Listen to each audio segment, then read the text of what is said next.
পতিতা যেন বুঝতে পারে আজকে যে তাকে শরীর বিক্রি করে খাওয়া লাগতেছে এর কারণ, আজকে একটা বেকার সে যেন বুঝতে পারে তাকে যে ট্রেনের তলায় গিয়ে মাথা দিতে হচ্ছে এর কারণ।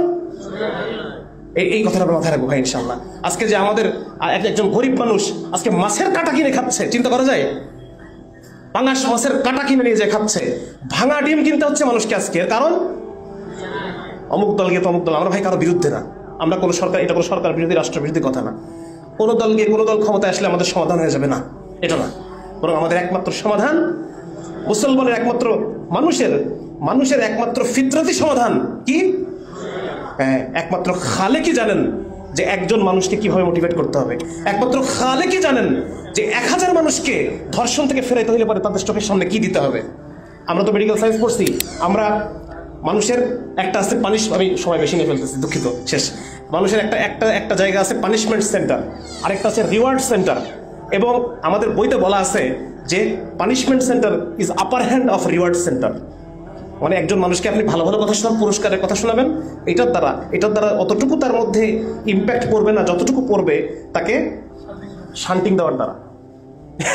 তো যার কারণে দেখেন আজকে একটা ধর্ষণ, এই ধর্ষণের যে লোকটা, যে অপরাধী, তাকে আজকে আপনি ইসলামী শরিয়া কায়েম করেন, হদ কায়েম করেন, লক্ষ লক্ষ মানুষ দেখুক, তার ব্রেনের মধ্যে মেমোরি ট্রেস পড়ে যাবে। এরপর যখন তার সামনে ধর্ষণের সুযোগ আসবে ওই ছবি তার চোখের সামনে বারবার ভাসতে থাকবে।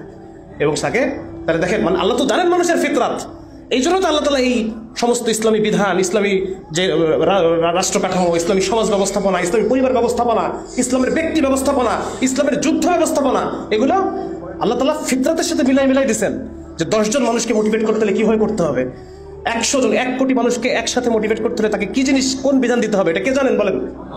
আল্লাহ জানেন। আল্লাহ তাআলা ওই জিনিস আমাদেরকে দিয়েছেন। হায় হায়, আজকে আমরা চিনলাম না এই জিনিস, আজকে আমরা এই জিনিসের কথা বলতে ভয় পাই, আজকে আমরা এই জিনিস মানুষকে বোঝাইতে পারি না, আজকে যারা ক্ষমতায় আছে তাদেরকে আমরা বোঝাতে পারতেছি না এই জিনিস। এজন্য ভাই ক্ষমতাসীনদের প্রতি দাওয়াত, আমাদের পরবর্তী মিশন হোক, আমরা যারা আমাদের ক্ষমতাসীন আছে এদেরকে আমরা বিশেষ যত্ন সহকারে এদের কাছে আমরা দাওয়াত পৌঁছাবো, যাতে করে তারা ইসলামকে কায়েম করার জন্য তারা অগ্রসর হন। এবং যখন এই রাষ্ট্র কায়েম হয়ে যাবে তখন তমাল ভট্টাচার্যের মতো অমুসলিম ভাইয়েরা ইসলামকে দেখে দেখে হেদায়েত পাবে। সুবহানাল্লাহ, আল্লাহ তাআলা ভেবে তৈরি করছেন ভাই। যাই বলে কথা বলে ফেললাম, সময় তো সমাজ চাই, কথায় ভুল হয়ে থাকলে আপনার কথা ভুল ধরাই দেবেন। আল্লাহ তাআলা আমাদের সবাইকে সঠিকটুকু মনে রাখার তৌফিক দান করুন, আর যেটুকু ভুল হয়েছে আল্লাহ যেন ভুলে যান। আমিন। সুবহানাল্লাহি ওয়া বিহামদিহি, সুবহানাল্লাহি ওয়া বিহামদিহি।